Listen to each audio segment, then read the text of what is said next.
I had a chance to walk around and see some historic homes in the Montrose area of Houston while I was in Houston, and I played some music at Betsy's at Evelyn's Park. So I had walked around this Montrose area quite a bit, and I had noticed this pocket of homes that were hidden behind closed gates. I always thought it would be really cool if I had a chance to go in there and see what these homes looked like, and on one of these late nights walking around, I had that opportunity. Admittedly, I didn't know very much about it, and so I figured I was going to learn about this as I was walking around and experiencing it. And as I was checking out these homes in this interesting, curious, and somewhat spooky area, I noticed a bunch of plaques from the Texas Historical Commission out in front of them. I found one plaque, and then I found another, and another, and another, and I snapped photos of them so that later on I could go back and read the plaques, learn about these history of these homes in this dimly lit and quiet and sparsely populated area of multi-story homes. It turned out that there was 11 plaques in total in this little strip, one for each of the 11 homes here that are listed individually on the National Registry of Historic Places, and 5 of the homes here are listed as city landmarks. I found out that these homes were designed by some of the most renowned architects of the early 20th century, and this is the last of the areas in this part of Houston that still have this early wealth still preserved through these multi-million-dollar homes. So this is a wealthy neighborhood of Houston's elite going back to 1907 when the area was initially plotted. And from these plaques, I learned that the folks who lived here were very important in the foundation of early Houston. The people who lived here were civic leaders. They were part of city government and state politics. They were involved in the Supreme Court of Texas and the city council. They were prominent judges and attorneys. They were big business leaders. They were a major influence in lumber and real estate, ranchers and lawyers. There was a family who founded a lumber company and one who started an early airport that is now part of Hobby Airport. The folks who lived here and was so instrumental to the city of Houston, they were obviously very wealthy, and they considered themselves socially different from all the wealth that came in from the new oil money in the early 20th century in Texas.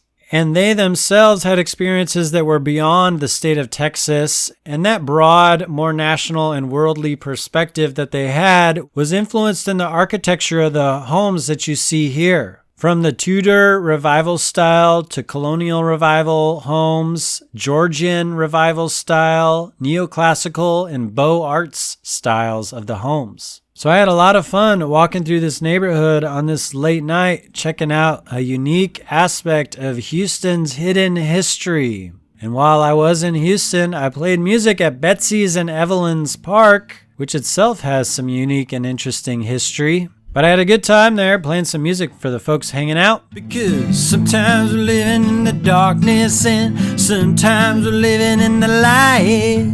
Sometimes we're living in the darkness, but everything's gonna be alright. We're gonna be alright, yeah.